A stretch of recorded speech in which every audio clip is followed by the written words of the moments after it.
but let's Okay.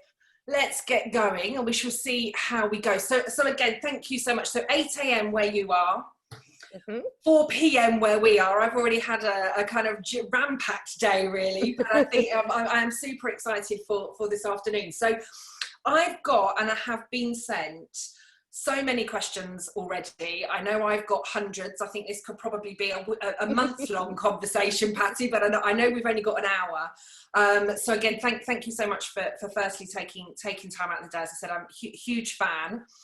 But let's get started with some questions. So let's do it. I suppose to kind of get started, and no doubt we'll talk about the book and the culture deck and what you're doing now and all those sorts of things. But I think I had seen or read, or I think I'd heard in one of your talks that you'd always wanted to go into HR.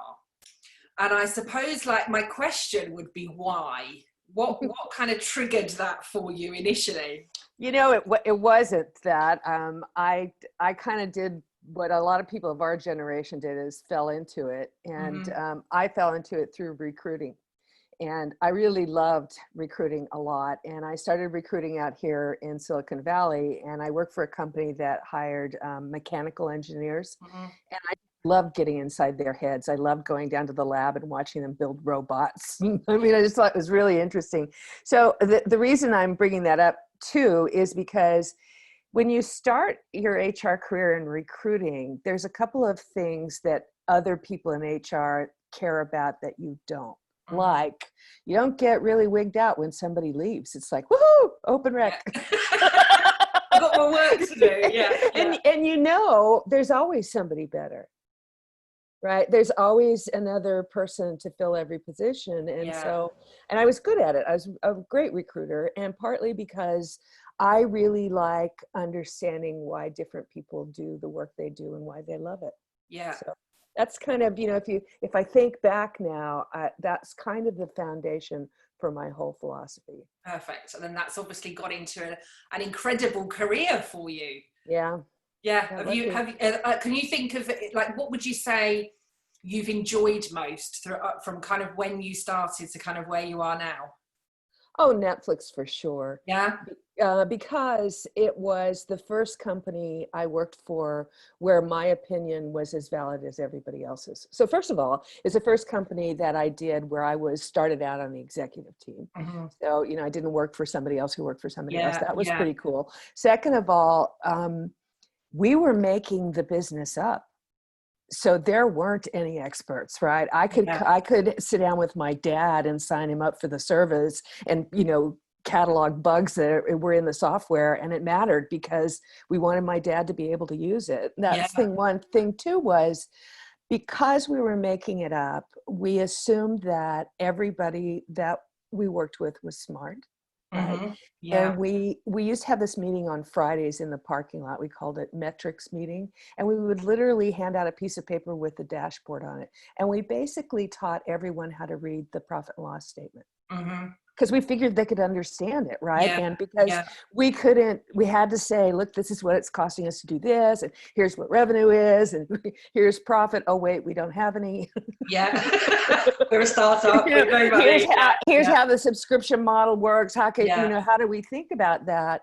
And so it was for sure the time where I was really part of inventing the business, and also because it was my job to create a culture, not to fix one. Which I think many of us have been expected to do throughout our careers, I'm sure. And I suppose if we kind of talk about you kind of outside of the HR role, who is, I think, you know, certainly for me, you all over the news, lots of interviews, the kind of YouTube videos, the professional stuff, the book, the culture deck. But who's Patty? Who's the person behind that HR professional? Oh, I'm a girl who grew up in Texas. My mother says it doesn't matter since I'm old now and I've been in California all this time. I'm a very straightforward person. And the honesty and candor come very naturally to me. And so that, combined with years and years of working with engineers And for those of you out there who work with engineers, you know how they tick, right? Their world is good or bad, right or wrong, black or white, 0 or 1. There's no nuance in there at all. So, you know, I found that by working with them, if I just told the truth flat out, you know, to their face, which for many people would seem insensitive, they really liked it. You know, if you say, well, that doesn't make any sense to an engineer, and explain your logic, then they respect you for it. You know, but if you speak to them with HR speak, which, as you probably know, I hate. I do know you hate it. I'm with you on that one. They just think you're stupid. It's like, why do we speak in a language that no one understands but us? It's just, it's crazy stuff. So yeah, it's why I named my book Powerful. Because my least favorite HR speak word is empowerment. As if, as if we've got the magic wand. You know, and I always tell people, you know, the reason why we have to go around empowering people now is because we took it all away. And I've seen you repeatedly talk about that. And I think in some of the links, how you kind of link back to it really is the fact that because of these policies and processes, you know, like we are recruiting adults into our businesses, and yet we tend to, as organizations, then almost kind of go into that parent-child relationship. So we take, you know, we strip all that away, don't we? And I think when you were kind of said, I mean, for me, actually, you know, from an empowerment perspective, I know it is something that I talk about, but I think I'm with you. Like, I believe we all have the power. I don't believe I can give you empowerment, but I do believe that I can create the environment in which you can feel empowered. Yeah. And I mean, it's funny because we create all those rules around treating people like children. And yet we keep the people who don't act that way. Right. I mean, we tolerate it. So, you know, I always say that when I'm talking about mature, I want to hire people who are adults. And what I mean by adults is I don't mean age at all. Because I know a lot of really hardworking, smart, you know, 20 somethings, and I know a lot of really immature 40-year-olds. So, you know, and it's and as you get older, the more you get away with, the worse it gets, right? So that it's more of a thing of like making sure that we reward and don't tolerate, you know, immature behavior. And then we have so many rules about it. Absolutely. The other thing, you know, I used to say to people, you know, go to work and stand at the front door. Of course, none of us are doing that now. Well, we'll talk about that later too. But, we will come on to that one. Stand at the door and watch everybody. You know, I tell people literally stand at the front door and watch everybody come to work and say, which one of these people is going to sue us today? And sometimes that's what it can feel like. Watch every single person and you realize, well, none of them. And if you know who is, why are they still working there? Why are you allowing it? And I think and it's that 80-20 rule, right? So you have all these things to protect us from that. What is it? 4%, 1% of people who are going to screw you. Totally. I think one of my and I still, this is, I think, probably one of the proudest bits of feedback that I've ever been given about one of my keynotes that kind of links me almost directly to you, I think. But one of the keynotes and one of my kind of most requested is my talk on Burn the Handbook, which is exactly that. You know, we see, and actually most kind of employment tribunals, if it gets to the point that we've ended up in court, we don't lose it because we've not followed a policy or procedure. We lose it because we've been unethical or immoral, or we've not done any of that kind of stuff. And yet we've got handbooks that sometimes make like the work of Shakespeare, you know, look like a kind of, you know, bedside read. You know, you ask a little bit about my background, and the company that I was at before Netflix was with the same CEO, with Reed Hastings. And that company, I learned a ton there because we grew through a merger and acquisition. Every time we acquired a company, we doubled. And it was cool because I learned a lot about business through due diligence. You know, when you acquire a company, you have to learn about them. But what I did, so I'm a real HR person. I took their employee handbook and our employee handbook and I smashed them together. I did that 4 times, right? You know, we would have hours long meetings about how we should do email. You know, could I be Patty at pure.com, or could I be P. McCord, or could I be Patty McCord, or I mean, ridiculous. It is. Crazy stuff. And I would look through their handbook and go, oh, we don't have a policy for that. I'll take theirs. Yeah, I'll ask you for one, or we get, the kind of message from the top team, we need a new policy on this, or we need a new policy on this. And one of my, as I said, most kind of requested is my burn the handbook. And and again, I talk about like, who's got a favorite policy? What's your favorite policy? What's your favorite procedure? And everyone kind of sits there like, but I can kind of ask, what's your most ridiculous policy? And they're like, okay, I can list all of these for you. But I think I did that talk, I think it's 2018 now, time's going far too quickly. Yeah. And one piece of feedback that has still always stuck with me was this girl came straight up to me afterwards, kind of shook my hand, and she was like, that is the best thing to come out of HR since the Netflix culture deck. And I have still got, that's a post-it note on my MacBook. That's, I think, probably one of the, I think for me, like one of the nicest bits of feedback that anybody's ever given. I was like, okay, yeah, we're doing it. So I suppose thank you for that, and do you want thank you for getting me to get the true story of the Netflix culture deck? So I didn't write it. Reed didn't write it. It took 10 years to write. Years in collaboration, with everybody on the management team. Reed's just written a book. It's out actually. I'll plug his book. It's out September 12th. And in the acknowledgement, he acknowledges the hundreds of people at Netflix that helped us create the culture and debate the culture. And, there was a part of it, if you go back and read it, it's kind of written in chapters. So we'd try something, and if it didn't kill us, we'd try something else. Yeah. And when we got to the part about high performance, where we said we wanted really dense talent, we wanted a great player in every single role, that part took me 4 years to accomplish, right, on my team. So if you think about that, if I say that's really true, I want to have the best person in every role for the work that we're going to do in the future, not the person who performed really well 3 years ago. Yeah. Right. It's a whole different perspective because we were inventing, right? I had to keep hiring for the next thing that we were going to do. So I had to have a killer recruitment team.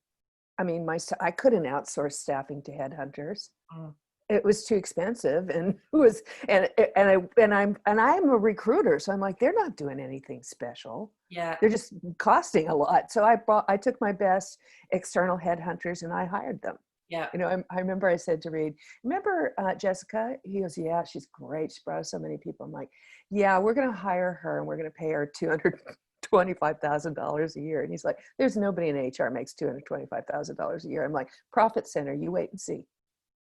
But you speak a lot about salaries as well, don't you? And I think in terms of the book and in creating the culture deck, if you want those people, again, I think I've heard you say on numerous occasions that a lot of the time we are benchmarking what we pay somebody today on what the market said from a salary survey 12 months ago, whereas your thinking and your ethos, your belief seems actually we need to be recruiting for that future. Like if we want somebody to be doing that job, if we want to be paying somebody $225,000, like we're going to expect them, we need the results from them, but that's actually pay that to get the top performers to do what we need to do. Yeah, I mean, let's look at a classic performance bonus structure, right?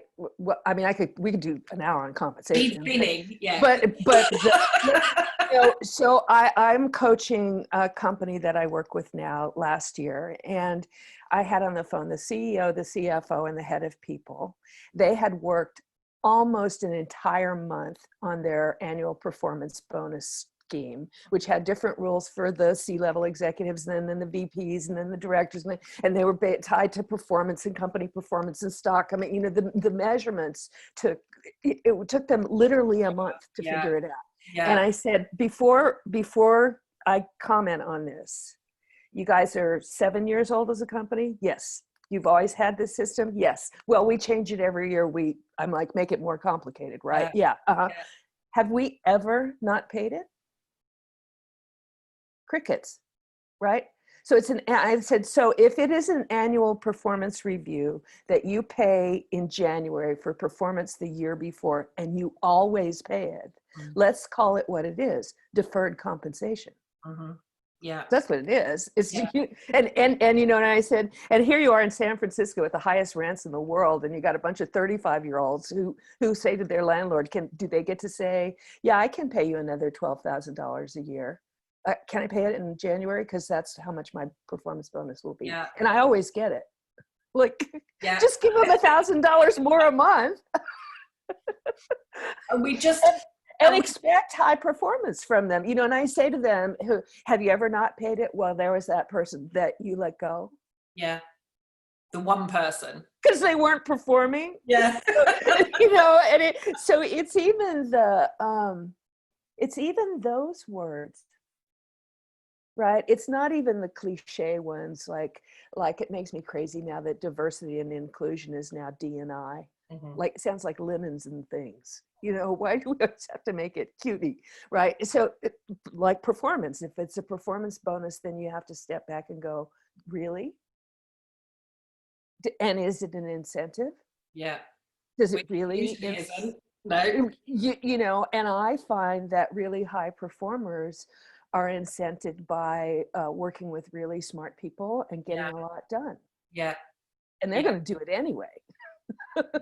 You know, they're in the right job. Part of them, isn't it? Like, that's they are, you know. And I think I put myself in that category in terms of high performance. Like, I push hard and I work hard because it's the right thing to do, because I want to create change, because you know, I know that we can't stand still, because, you know, because of all of those things. Of course, you know, if somebody offers me lots of money, I'm not going to refuse it for that.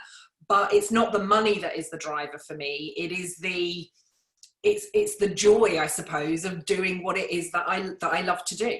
That's right. And you're going to find it anyway. I mean, you know, we're both old enough to have probably taken the wrong job for the right reason.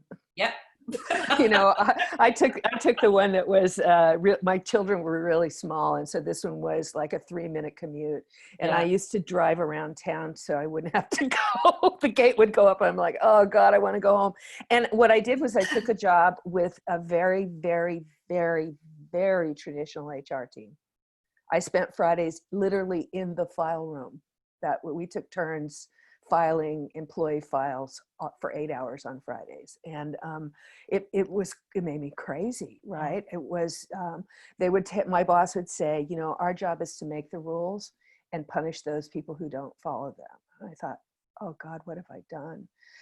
But that's when I sort of discovered the world of software engineering, and I started doing some, leadership training that I made up on my own. And so we find a way to do the stuff we're good at, don't we? I mean, absolutely. And that's where, you know, I think I've learned as much from that job as from the ones I was highly successful at. Mm-hmm.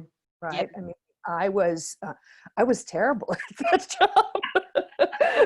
I mean, they were always giving me lectures about, you know, what my manager there told me one time, you know, Patty, you have a lot of ideas, and we've had them all and they don't work. So we'd really like you to just stop having new ideas. And that, what did that do for you at the time? Is that when you thought, I'm leaving? Oh yeah. Yeah. Oh yeah.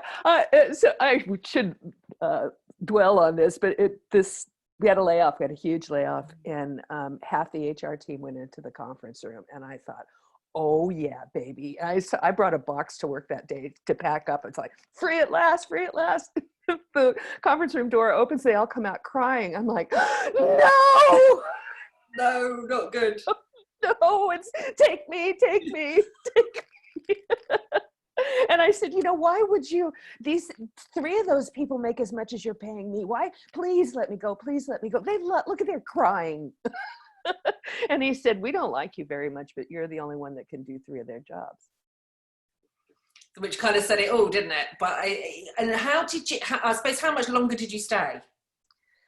I stayed probably another 6 months. You know, I had to, and that's when I did my first startup with Reed. Yeah. Because, and that's a funny story. I called another VP that I had worked with. And I said, hey, how's your new HR person working out? And he said, not at all. And I said, you should hire me. He said, you told me if I hired anybody from that company, you'd break both my legs. I said, yeah, I know, but I didn't mean me. So I hung up the phone, and I did, back in those days, you could do *69 and it would dial back the number you had. Yeah. And I dialed back, and Reed's sister at the time was the receptionist. And I said, hello, could I speak to Mr. Hastings? I just got myself an interview. And that was a really great job too, because he was an engineer and he didn't think HR people were worth much at all. Mm-hmm. And but the board told him before they went public they had to have somebody in the role. Yeah. And he hired me because I had the only skill he thought was worth anything. He knew I could recruit, which of course I didn't want to do it, because at this point I was a real HR professional. Yeah. Doing the whole job properly. Yeah, but that was because he didn't really know anything, and because he was an engineer. I would say, it's time for our annual performance review, and he'd say, why? Mm-hmm. Right? How does that help us make better software and keep our customers happy? And I'm like, well, because it's best practices. Thing to do. It's best practices. He said, how did you measure that? And do you think, I suppose, kind of hindsight is a great thing, but I think if you'd have been with another CEO, like if you'd not had that opportunity to go with Reed and to have him asking the why and challenging some of those sorts of things, I suppose your career may have been very different. But do you think you could have got to the point now where you do see there is a different way, where you do see that we can remove these policies and procedures, where you can move away from the old school traditional HR? Or do you think you would have continued being a traditional HR person with those policies and procedures? No, I was always a rebel. I mean, I may have gone into another career because I might have just failed at HR. I mean, at a company before I met Reed, I remember we did an internal, it was at Sun Microsystem. We had like 400 people in HR. And I was on one of those task force committees to figure out how to improve the employee referral program for internal promotions. And I said, well, why don't we make it like, why don't we just say you can call anybody else in the company and tell them about your job? And I mean, the other HR people were aghast, because, your job was to protect your guys' team from other people poaching, right? And so when somebody tried to recruit somebody from inside of the company, that was poaching. But if somebody called from the outside, that's recruiting. Yeah. It's like, and I'm like, so why don't we just make it so that you can just call people, and the rule is that you got to tell your boss that somebody else called you and offered you a position that you're interested in. Mm-hmm. They're like, no. No. But that comes back to that trust again that you talk about, and I think you got a couple of bits. If we kind of refer to the book that is powerful, but I think there's a couple of kind of things that I wanted to kind of pull out in here, and I think one of them was about the kind of practice radical honesty, and you've mentioned kind of trust and telling the truth and those sorts of things already, and I think the second was around the kind of debating vigorously. Yeah, and I think both of those for me are, within my company, we've kind of created what we call hot conversations. So they're honest, open, and transparent. And if that's the conversation that we need to have, that's the conversation that we need to have. And so, do you think in terms of that, were those two things? I don't know. I'm kind of sensing that they're core to your kind of values and everything anyway. But how important do you think those things are in creating the change? Because from my perspective, the more that we can be having these honest conversations, the more that we can be simplifying and telling the truth and having debates and speaking that kind of, with that radical honesty. For me, that's a huge step forward in the change that we need to be creating. And yet so many of us still shy away from any of that kind of stuff. It's interesting though, but we don't when we're talking about the business or the product or the customer. right? Just when it's our people. And when you're in a business meeting and you're talking about what's the best way to market to a customer, let's say, then you see lots of vigorous debate among the professionals that are saying, well, I honestly think that, a Twitter campaign is not going to be as effective as direct mail, or what, I'm making it up, right? Or this is the kind of product we should build, so that honest debate within a business is perfectly rational and reasonable, and we all accept it. But we don't when we're talking to each other about how we're operating as an organization.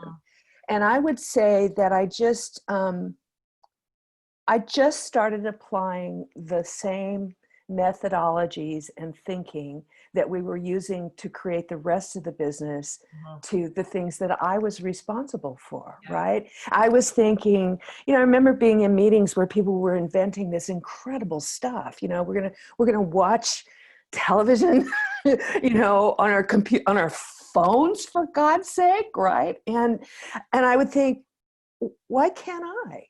Yeah.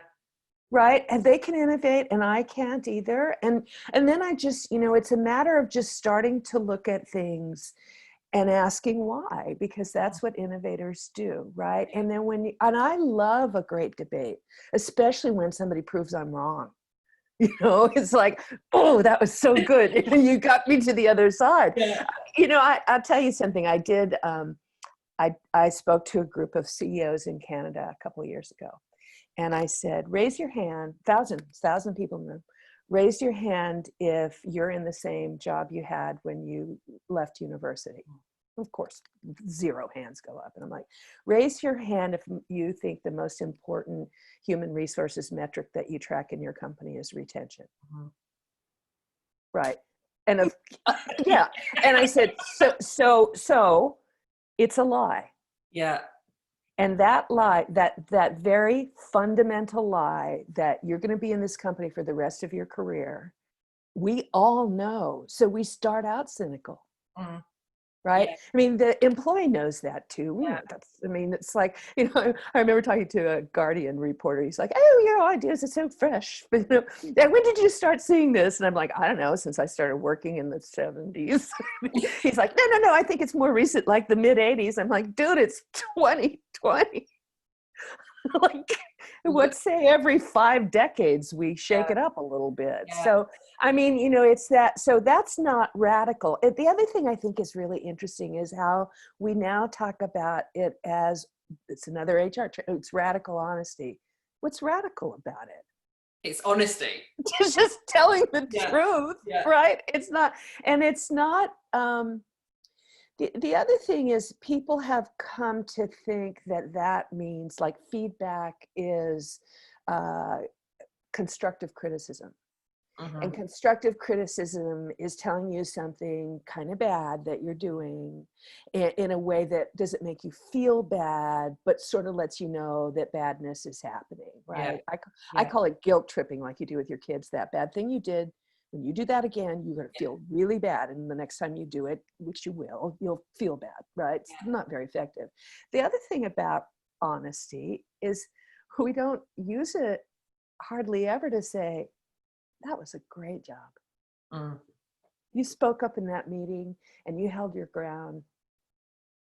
You go. Yeah, and I think I've seen that through my career. I think, and lots of the things that, and certainly we, with our consulting clients now, if I can get them to avoid the word feedback. Yes. As early on as possible, because we do see it as negative. We don't see it as positive. If I say, Patty, can I just give you a bit of feedback, kind of about that project, or would you mind giving me some feedback? I think we automatically think that we've got to go down that negative space. Like, you have to tell me all of the things that I did wrong. Yeah. Then you have to tell me how to fix it. So, again, for me, it's like, if we can just not use that word, actually, can we just have a conversation? Can we have a conversation about that project? And don't go defensive. The other thing about feedback, delivering it. Yeah, it's to be constructive. Let's say we call it constructive criticism. We forget the constructive part. Let me give you some feedback about what you did on that project that you did wrong. And we don't say, here's another alternative. Yeah. Right? So here's what you could do right that might result in this different outcome. right? And so I used to say, I have a lot of sayings, and one of them is have an opinion, take a stand, and be right most of the time. You don't have to be right all the time because we were making stuff up. If you're wrong all the time, but who cares about your opinion unless you're willing to take a stand, right? And you can teach people how to do this, right? When somebody says, well, I think that was a really stupid decision that management made, then I say, okay, I have two questions for you. The second one's more important. One, if you were in management, what decision would you have made?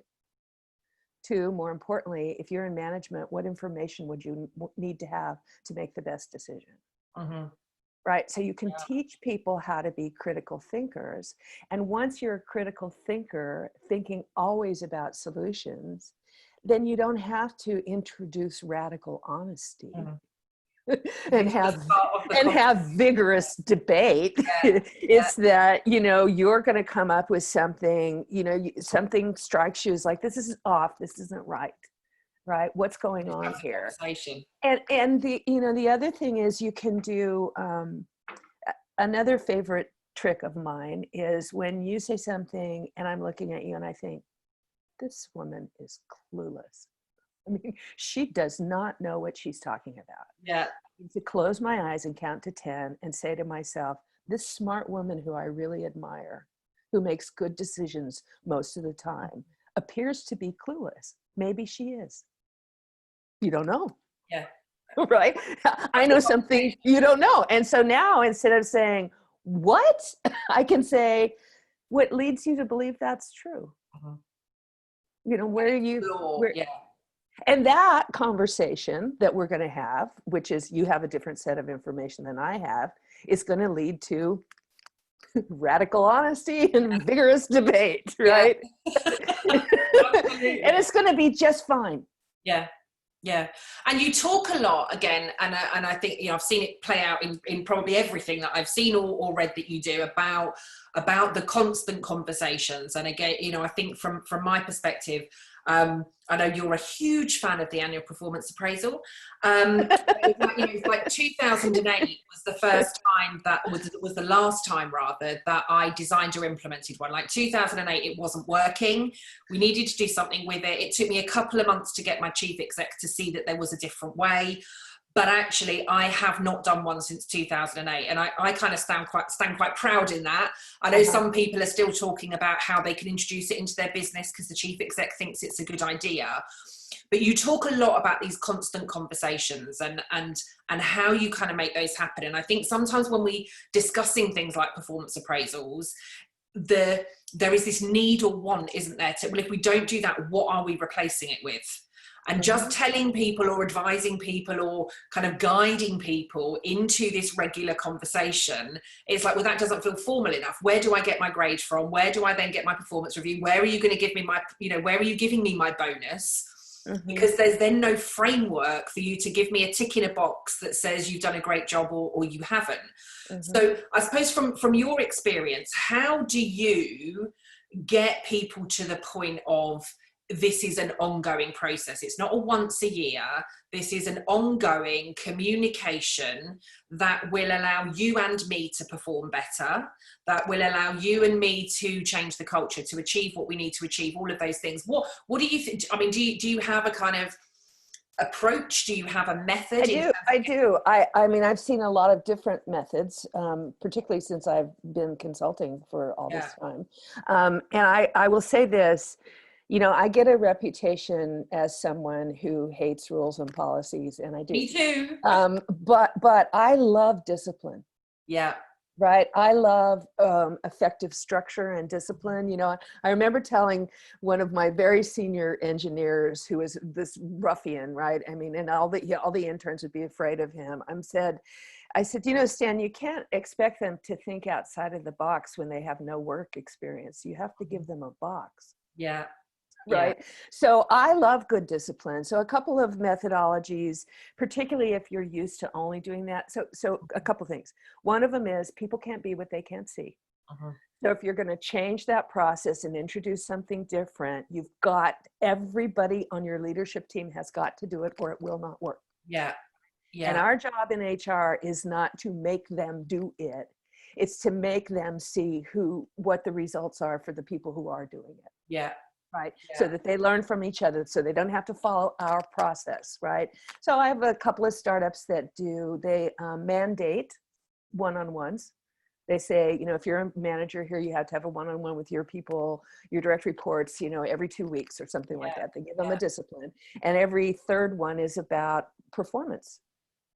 Feedback to you about how good of a manager you are, feedback to me about getting information from other employees, whatever it is, you build a rhythm into it so that you start doing it.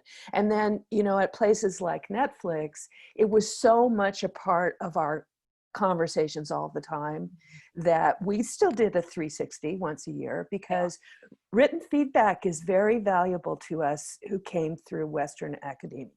Yeah. Right. Yeah. And it's important because you take it more seriously when you write it, and when you can read it and digest it sometimes. Here's how I used to teach it when I taught it at Netflix. I would use my own feedback. And I put up on the wall, on the whiteboard. I love Patty hires really well. The person that she has in benefits really knows her stuff and is super friendly and is very helpful. And I say, what do you think of that feedback? Everybody's like, oh, that's great. I'm like, that's useless. Of course she's friendly and knows her. That's called being qualified. Doing my job. And why are you telling me? Right? You should be telling her, hey, by the way, it's super helpful. You're really friendly and you help me out with that issue. I'm like, but I don't need to know this stuff, right? I'm going to take this for granted. Next one I put up says, Patty, I love being on your staff. I learned so much about the company. Our meetings are so productive and helpful. However, I come prepared because I think maybe someday you'll ask me a question. But you're so full of passion and you suck up all the air in the room. Sometimes it would be helpful if you had just stopped talking.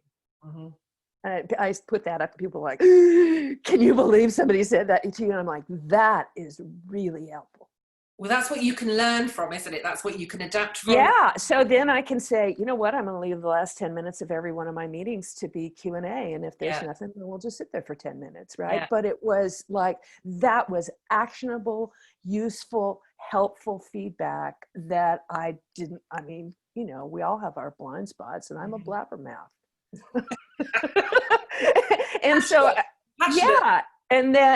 but it is too much for some people. So you have to adjust your style, and so the thing about it's the action part that we forget, right? The actionable part of the feedback. And the other thing is, I find it most effective as close to in the moment as you can. Yeah. Right. Yeah, not waiting 10 months in the future to tell me what I did. Or even waiting till the end of the meeting. Right. Yeah. When we're walking out of the meeting and I say, girl, you've been complaining about this for months and you didn't say a word in there. Like, then they made the decision you disagreed with and nobody knows you disagreed. Right. I could also do that in the meeting. At the time, I could say, we've been talking about this offline for the last 3 months and you think this is a terrible idea. Did we change your mind in here? Or do you still have reservations? Right. And I can do that because if the trust part that you're asking about is, as long as everybody believes I'm going to say that to you in the meeting because I really, really want to know. I want the team to know your disagreement because I think it's valid. Right. And if we did change your mind, it's super helpful to know what happened that did change it. Right. So if you come to it with a sincere wish to make the team better, to make the person better, to make us a better company, better, whatever it is, then people can hear. They can hear a lot. I think humans can hear anything if it's true. Yes, we can. It's the spin that makes them crazy. Yeah, absolutely. Right? I love that. So as HR people, it's our job to model that honest behavior. People would say to me, when people meet me, they're like, wow, you're so much nicer than I thought you'd be. You're always talking about giving people bad, feedback, and you're warm and you're easy to talk to. And I'm like, yeah, I'm really good at feedback. And they're like, how are you so good at it? I was like, I practice. And just doing it. And I suppose there's one of the things that you mentioned there in terms of that, kind of being too much and speaking up and all of those sorts of things. And I think there's one question that I was kind of sent in advance, and I think when I read this, I was like, yeah, I can remember feeling that way too. But it's from somebody called Michelle who's emailed in, Michelle Hartley, and I think she'd kind of started by saying that you were one of the first HR people. I nearly got my word out there. Yeah. that she saw speak. And I think for her at that time, it was like this feeling of like, I'm not alone. Like the stuff that I'm doing is right. There are, there's more than me out there. And I suppose I wonder from that perspective, for those of us that are speaking up, that are doing things differently, that are innovating, that are, kind of trying to change the status quo, we can sometimes feel alone, can't we? It's like, the rest of HR is doing this policy stuff and lots of leaders are expecting us to do this policy stuff. So we can kind of feel alone. But in terms, I suppose my kind of question is, linking to Michelle's here, but how do you continue to drive that change? So when you kind of feel like you're out on a limb on your own, nobody around you is doing it, some people are uncomfortable by it, how did you just keep going? How did you stop that kind of, I'm the only one, like I'm the alien because I'm the only one kind of taking this forward? How did you kind of deal with that? I took it one little step at a time. Right. Like I always want to tell people that the culture deck took 10 years to write, because every chapter was terrifying. I mean, when we got rid of tracking paid time off, I mean, I had butterflies in my stomach for months. I mean, I just knew something terrible was going to happen because everybody told me it would. Yeah. Right. And so what I recommend to people is two things. Always speak to the business. Always speak to the results of the business. There are no other metrics that matter, right? If you've got employee engagement scores that are 99.9 and you don't have any revenue, it doesn't matter. Yeah. Right? So part of it is when you do something different or you try something new, make sure that you express the change that you're trying to make in terms of making it better for the people to perform better and for the business, not to make people happy, right? Or not to be fair or not to be consistent or all, you speak to the business. That's thing one. And thing two is, I just became this monster of like every day questioning something. Why is it that a $40,000 a year clerk in finance has to approve a $10,000 expenditure for someone who has a PhD in math? Yeah. Because you know what? They know what greater than 10,000 is. Yeah. And if they have to spend $30,000, then what they're going to do is do 3 $9,000 invoices. Right. Yeah. And so, and when I look at that, I say, which is going to take time and energy and lack of focus on the part of that individual away from what it is we're paying them a fortune to do. Yeah. Right. And so maybe I could rethink financial approvals, because the budget does matter, right? And it does matter how much money we're spending. And we don't want people who spend money crazily or erroneously. So maybe instead of that person's job to be approved, maybe that person should be sitting in the engineering team pretty regularly and saying, by the way, we budgeted for $10,000 per person and our run rate's like 16.5. So how do we want to think about that? Do we want to recast the budget? Do we want to, is that a problem or not? Because it seems like we're buying essential stuff that we didn't anticipate. That's very helpful, right? So it's literally every single day looking at everything you do and saying, if I started over again, would I do that? Yeah. And if I started over again, would I do it at all? Yeah. So the bravest thing you can do, the bravest thing Michelle can do is stop doing something and find a way to express that it matters. Yeah. Perfect. Right. And to know, so when I first started talking, when, you know, after I left Netflix and I started speaking with when she was in the audience, it used to be about 50-50. 50% of the people I could see by their body language and who would tell me later, easy for you to say, but I can't. I can't because I report to the CFO. I can't because my CEO is old fashioned. I can't because it's not best practices in my, or I can't because we're not in tech. We're not in California. We're not, you know, blah, blah, blah, blah, blah, blah. And the other half would say, you're crazy. Right. That half that said I can't says, I understand what you're saying and it makes a lot of sense to me, but I can't. Yeah. And the other half would be like, you're insane. You're not a professional. You're a wacky radical. And so interesting that I came to see you, but I'm never going to do that because it's not, you know, SHRM certified HR. Then it sort of was a third, right? A third of the people would be like Michelle and say, I can't, but I'm going to try.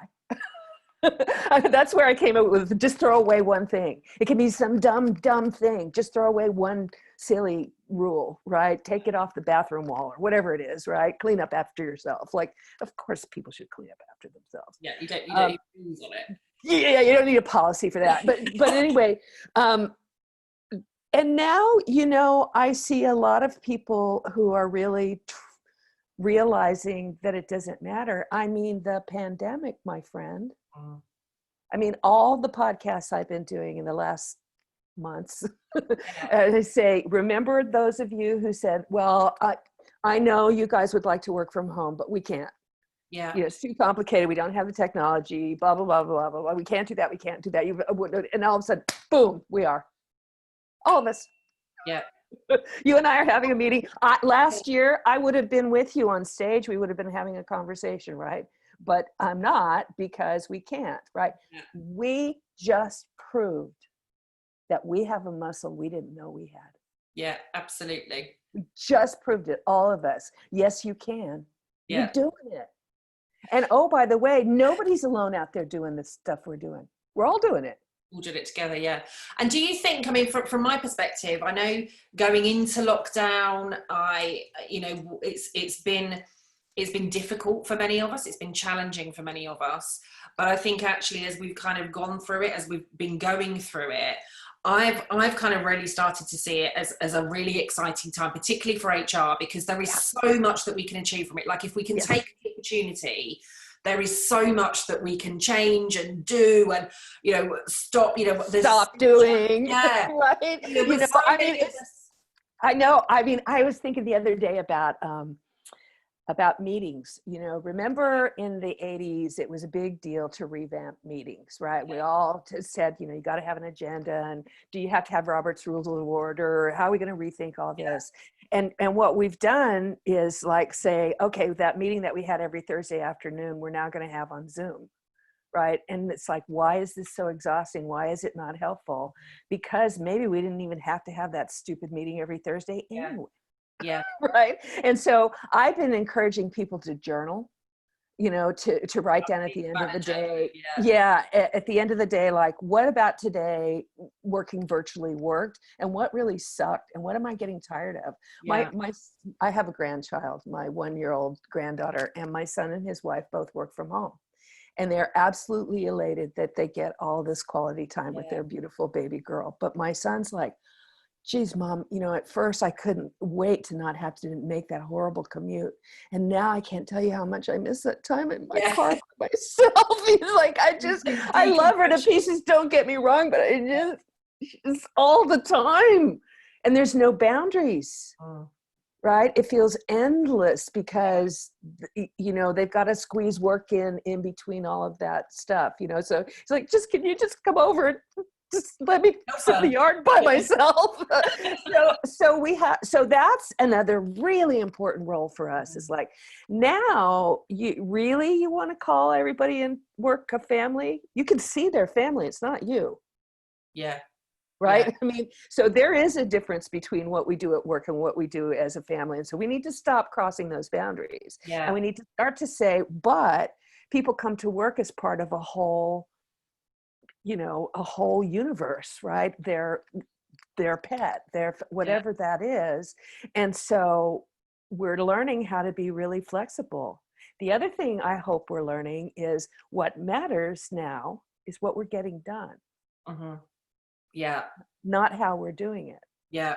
And again, we've been talking a lot about that, there's lots of talk over here in the UK about, we need to be getting people back to work and all those sorts of things. And again, my push is we need to be speaking to people, again, like your son, if you're missing the commute, how can we feed this into your day? What sorts of things can we be doing? But for me, my company, we started working a 4-day week back in January 2019, and we work flexibly for the other, kind of 4 days. So we focus on those outcomes. We focus on what we can get done. So actually, if you can achieve everything by Wednesday lunchtime or Thursday lunchtime, take the rest of the time. It's about those outcomes. That's right. And again, so I think there is a massive opportunity for us to be doing Me that. too. But we're still talking about let's get people back to buildings as soon as possible. It's like, no, if you can, if your son, for example, if he could get all of his work done whilst your granddaughter is sleeping in the morning, and then maybe spend some time with her and then pick up again a bit later while she's having her afternoon nap, does it matter whether he's working his contracted hours or his set hours between the hours of 9 and 5? Right. As long as he's getting that balance. And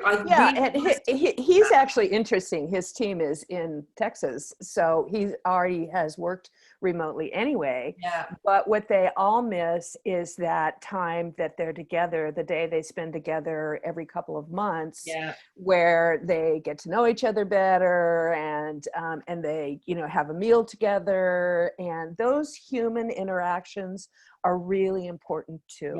Yeah. I had lunch with Reed the other day, and he said, last week we all got tested. My team got tested, and we had a social distancing meeting in a big room. There are only 6 of us, but it was this big ballroom. And he said, it was just so great to talk to each other. He's like, the hard stuff is in the Zoom call. The hard stuff, I really have to physically look you in the eye.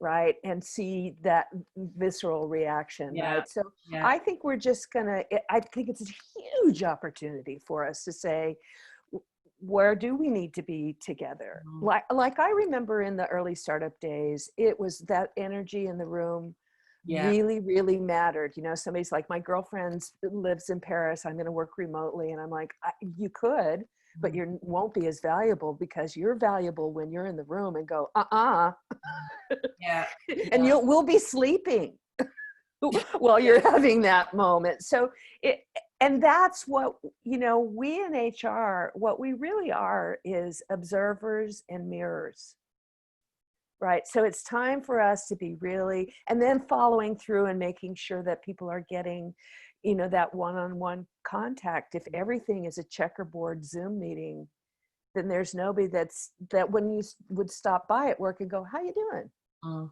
Yeah.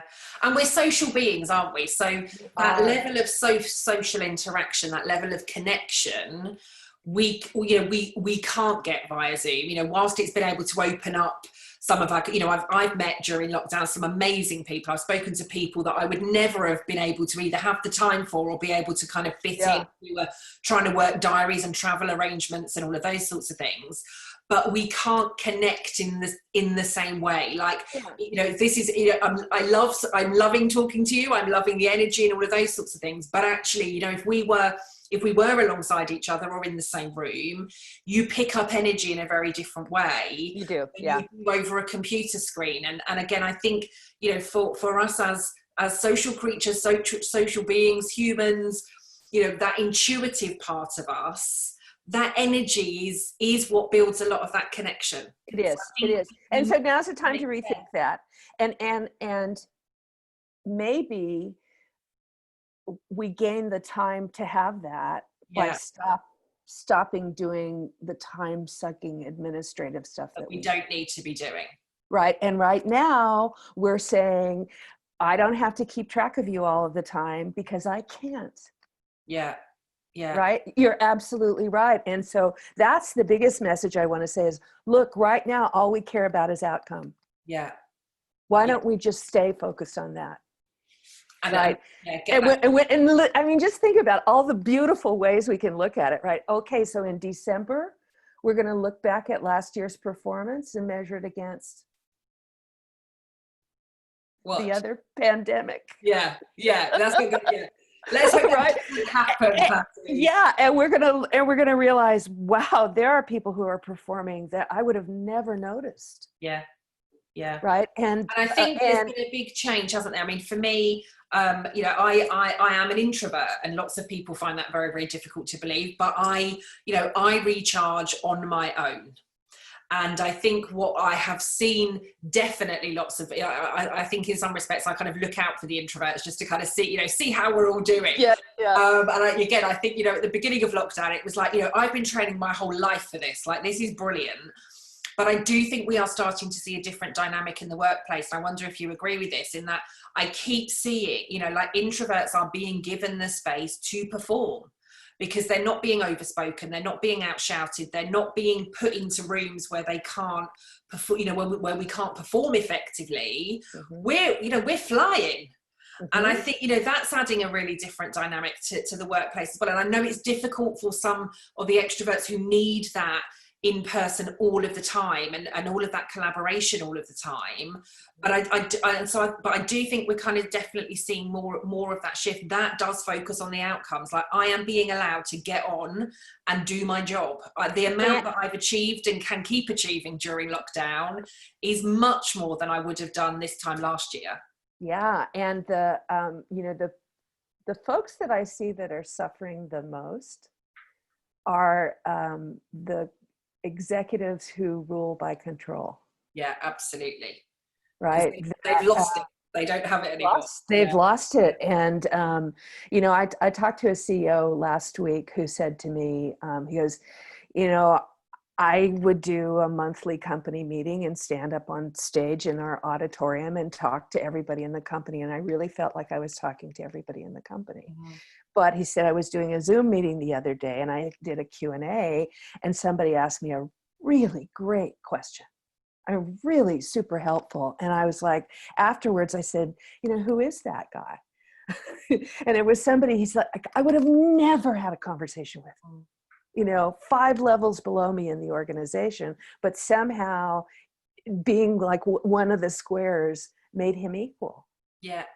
Right. He asked a question that normally in his normal life, only an executive would have been allowed to ask him, because those conversations would have only been in that executive meeting. And that's where some of the magic can happen, can't it? Yeah, I think so. So that's the control. Now is a really, really good time to do Patty's housekeeping, which is, if we've stopped doing something that we normally do, maybe we don't ever need to do it again.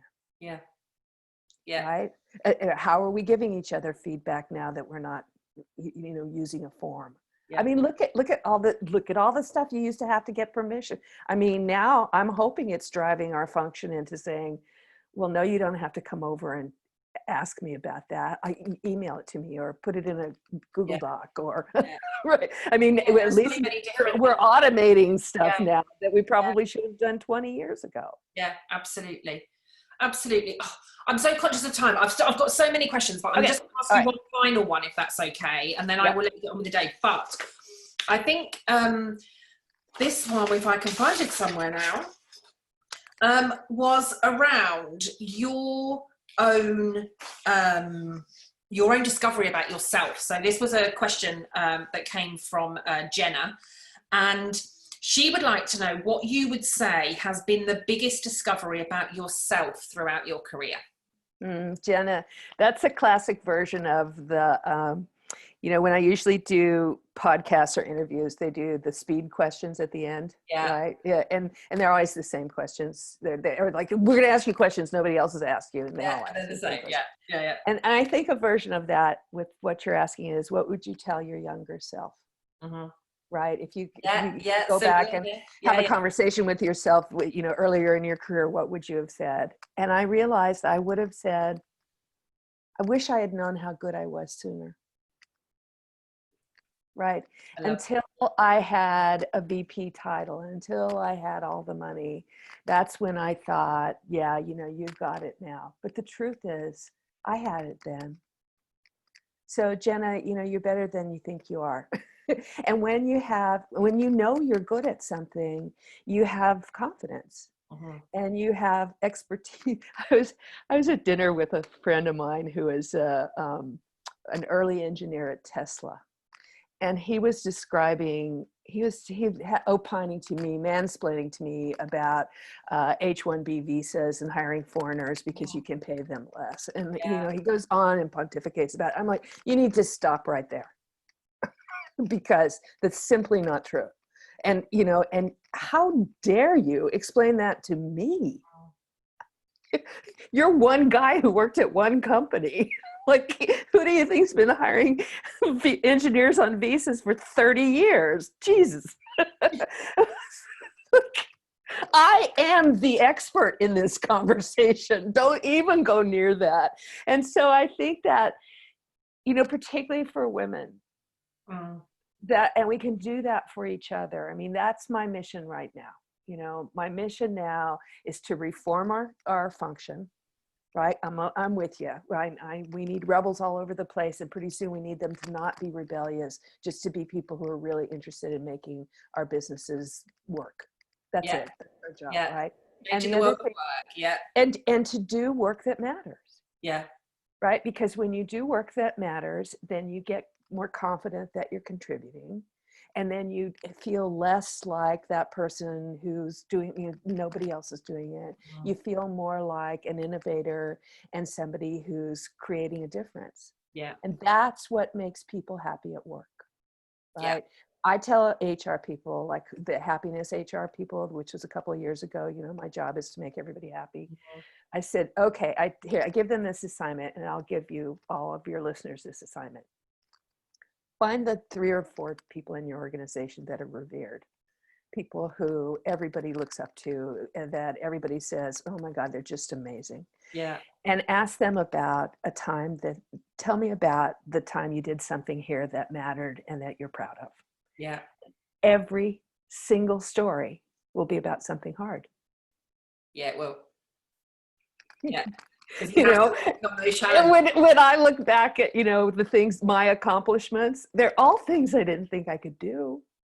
Well, we grow on the other side of our comfort zone. I think that's what we've got to get past that comfort zone in order to take the learning. Getting out of bed every day and doing the same thing every day. There's for me, a big kind of strength value for me is about the learning. And I don't learn by doing the easy stuff every day. I learn by overcoming the hard stuff. And within HR, whether we blessed or not, we deal with a lot of hard stuff. We're dealing with people, we're working with people, we're supporting and changing and all of those things for the sake of people. There's a lot of hard stuff in there. So, it's fun. I love it. That's our hour. Honestly, I could speak to you for like a month. I could really speak to you for a month. Stay in touch, and maybe we'll speak every month. I mean, it's again, this is really my mission. I have two missions: my function and my gender. Right? We're gonna all the other. I will hold you to that. We will speak again soon. Okay. And I'll maybe go through the other 50 questions that I've got to go through with you. But thank you so much, Patty. If people want to find more about you, now I've been getting messages all week. I've been promoting this conversation. This has been still being bought by lots and lots of people this week. I've had messages. It's arrived this morning. It arrived yesterday. Great! Yay! So this is kind of going. So if you haven't read Patty's book, read Patty's book.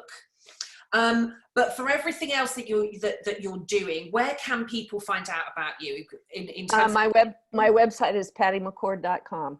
pattymccord.com. Head over there. Straight up. Yeah. Look at the stuff that Patty's doing. Because I think you're doing some really great stuff, some really interesting stuff. I'm hugely, as I said, kind of huge fan, hugely grateful for kind of what you're doing. I think again, when I started my career in HR, I think I really struggled to kind of find inspirational people in the HR space because it was very traditional HR and there was nobody kind of really standing out. But I think if we look around in kind of HR at the moment, we've got yourself, we've got the likes of Claude Silver, we've got Laurie Ritterman, there are some amazing people that are coming out of the space, but amazing women. And I think we have got that, that kind of level of inspiration and people that we can look to. So thank you for being one of mine. It's been amazing speaking to you. Thank you so much. All right. I'm going to hold you to that. I will speak to you again soon. Okay, tea time. Have an amazing day. Take care, Patty. Thanks. Bye-bye.